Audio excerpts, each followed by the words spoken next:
Y'all, and then it erupted all over both of us. Hey, y'all, Jamie here, proud 56-year-old trans woman from New Orleans.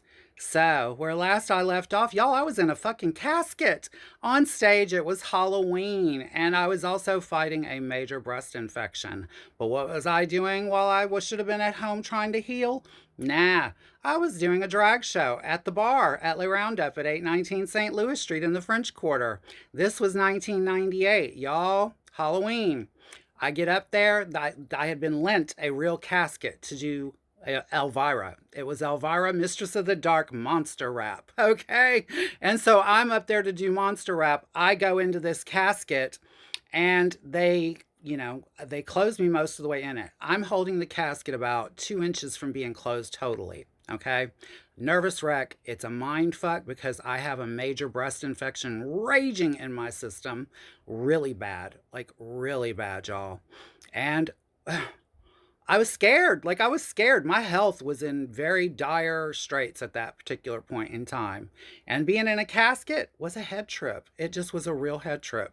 So I'm up there and I'm in the casket and I'm holding the lid of it, waiting for the number to start. And I hear a male voice in the audience. And I knew who it was. His name was Ben.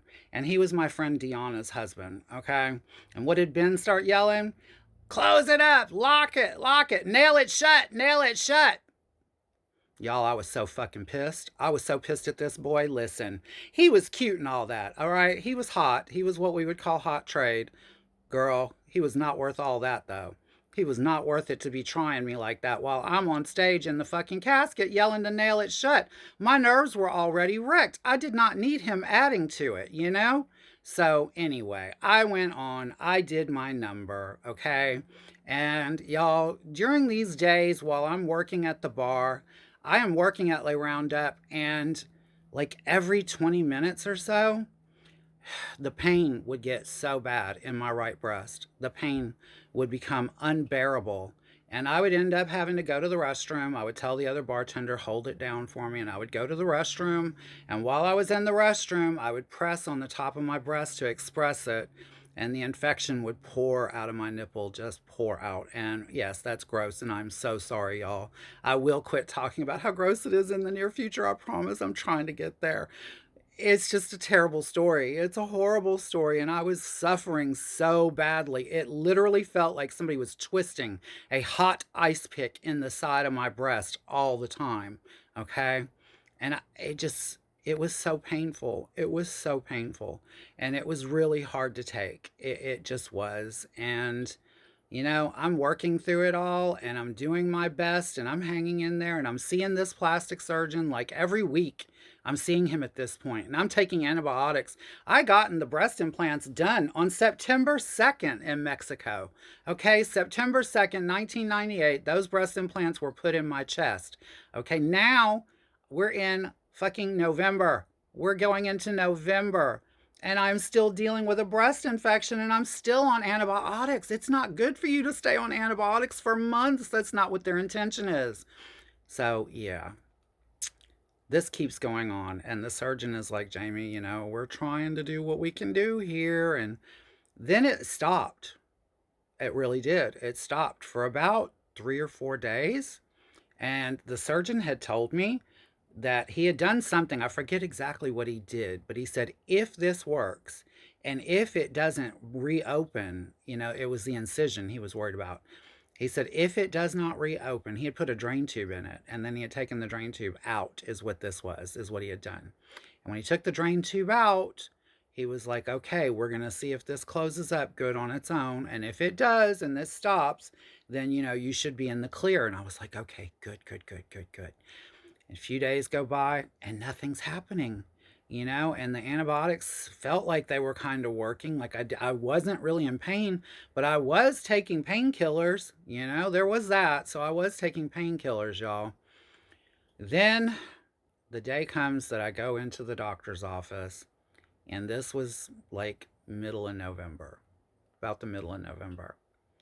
And I get on the table, and he's going to examine me and he gets a one of those long Q-tip swabs, the ones that are like 8 inches long, about those big long ones in the doctor's office. Yeah. He took one of those and he went to gently clean around where the incision was, where the drainage tube had been. And as soon as he touched it, barely touched it, it erupted. It erupted like a fountain. I mean, it erupted all over me, all over him, all over the table and the floor. It went everywhere. Blood went everywhere, y'all. It was so horrific. And he just looked at me and I looked at him and I started crying and I was like, dude, I'm done. I'm just done, you know? And so we made arrangements to take it out. He was going to take out the right breast implant. Not the left, but the right. So the day comes and I get the right breast implant removed. And my heart's breaking, you know? And my heart was just crushed. Now, John Coyne, my sugar daddy that got them for me in the first place, had promised me that he would get me fixed, that he would make sure I was put together right again when it was time. So I get home from having my breast implant taken out and I'm devastated. And I go to listen to the messages on my answering machine. And one of them is from my Uncle Daryl, my mother's little brother, telling me, Jamie, just to let you know, your mama died. And if y'all want to know what happens next, darling, y'all know the routine. Be here next time and I will too. I love you all. I love you all for watching. And I love you for the comments. I'll talk to y'all later. Bye, y'all. And thanks for helping me hit 10,000 followers. That's amazing news. Thank you so much. Bye, y'all.